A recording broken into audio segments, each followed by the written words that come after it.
did you do that? How did you do that?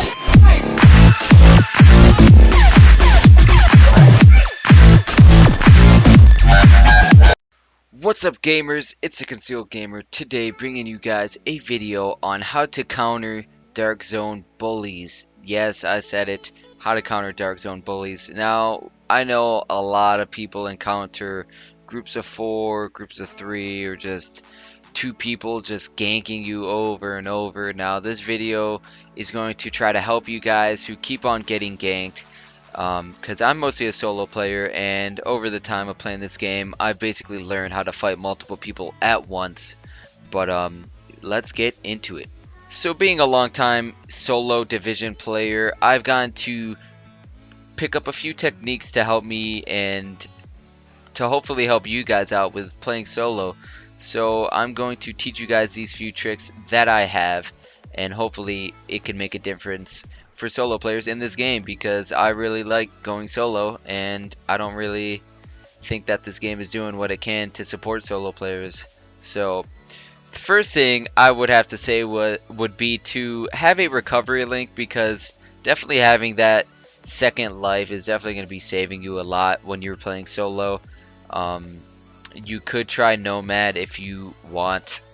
With the update being 1.61, there isn't really much of a contender build to the high-end build, which is the build I prefer, in my opinion, on playing solo, because it just has really balanced stats. But hopefully, when 1.7 comes, I could cook up a nice combo with the Ninja Bike Bag for the Nomad build.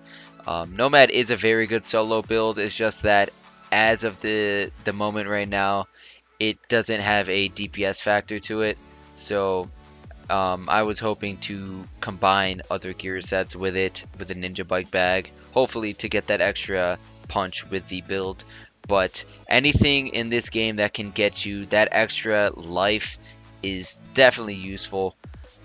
So you really want to have a recovery link. If you are a hard time solo player, then yeah, you could make a Nomad build, but I would suggest you to just keep a high-end build, because it is just really one of the most balanced builds. Not balanced, but like hybrid, and you can do a lot with this build.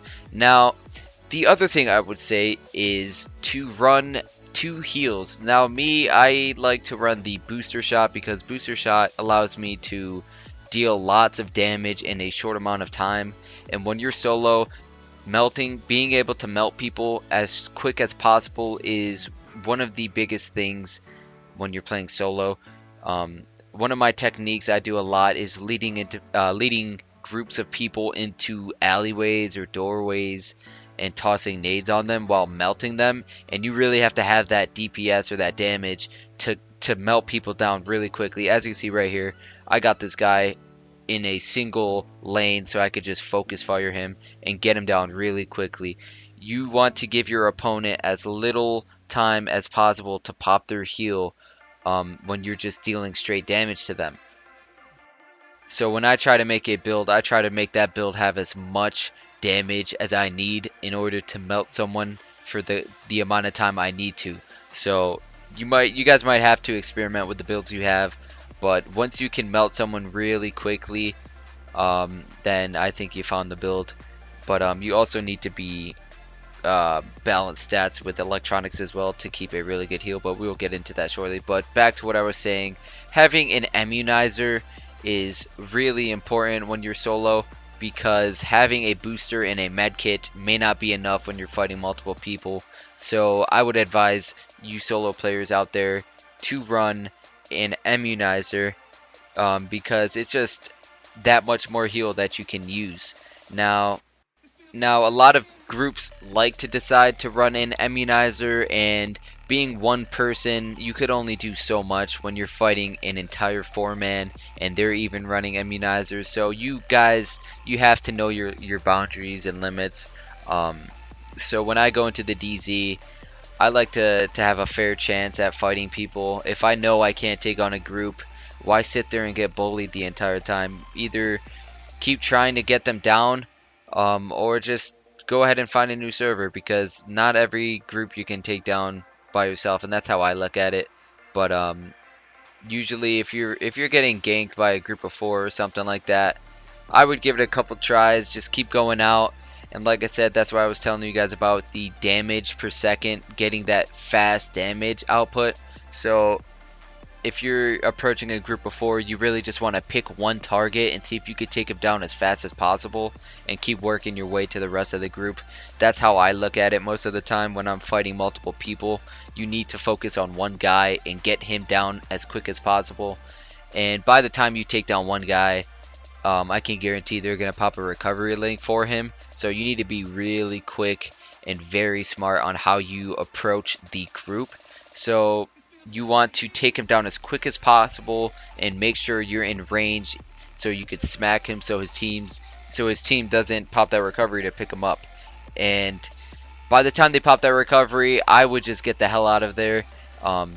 It's already enough you're fighting more than one person, and they already have a recovery link on them with overheals and stuff like that. So usually when I fight people and I see them pop a recovery link, I like to fall back. I like to wait till their overheal falls down, or until I can get them in a secure area to just melt them purely.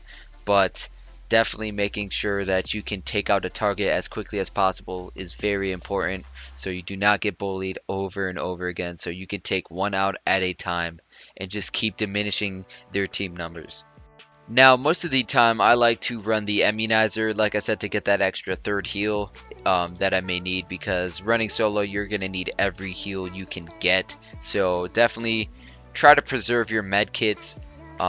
Make sure you have critical save on, so when you get to that low health and you pop that med kit, you get that damage reduction. And usually when you're getting melted like that, and you're able to pull off that med kit to get that critical save active, that would be an awesome time to turn around and just see if you could take out someone really quickly, because then again, you're taking less damage for that short amount of time. So you really want to make use of the talents that you have at that certain moment. But back to what I was saying, if you do not want to have that immunizer and your build just isn't melting people fast enough, then I would decide to run a recon pulse, which I switch between when I don't feel like running the immunizer. Now, the recon pulse, which I have on this gameplay right here, it is very, very good. It has the shortest cooldown of all the pulses in the game, so make sure you have adept or competent, one or the other, on your weapon, so you can just constantly proc it with the with the pulse. So definitely you will be able to melt people with the pulse a lot faster than the immunizer, but it's a sacrifice you're going to have to make in the game. Whether you want to get that immunizer and risk not melting people fast enough but staying alive longer, or getting that pulse and melting people really quickly but not having that third heal to rely on. Now, usually when a single person is getting bullied in the DZ or ganked, it could be one or two people getting bullied, but the thing that may be the major factor in them dying or getting bullied so much is their build. It may not be up to par with the people they're getting bullied by, so I would definitely recommend checking out some of my solo build videos. I will link them in the description for you guys to check out if you do not know too much about solo builds, but definitely go check them out. Another thing that I would love people to invest in more is skill haste. Skill haste is crazy good for solo players. Getting that heal off in time is so important, and when you're fighting multiple people, you need to have your heals to be coming back to you really quickly, so you can just keep popping them over and over and over, because when you're fighting multiple people, they're going to be dealing a lot of damage to you, and to be able to pop that heal off is going to be very crucial to your survival. So when people usually attempt to gank me, I pop my booster right off the back so I could get that damage boost and that damage reduction and melt the guy right in front of me who initially went rogue on me. Half the time that works, half the time it doesn't, because there's multiple people just focusing me. But again, you just want to play very smart. You don't want to put yourself in that kind of situation where they can just easily take you down. You want to lead them in and just play the way you play, and you don't want to be an easy target for them. So I do hope this video was helpful to you guys that keep getting ganked or just bullied in the DZ. So just make sure you guys know your limits, know when to leave, know when to just stay and fight, and just play smart against your opponent. It's a really tough subject when you're playing solo, but you just gotta keep playing with it until you get comfortable. But if you guys did enjoy the video, make sure to leave a like, make sure to subscribe to the channel, and I will catch you guys on the next one.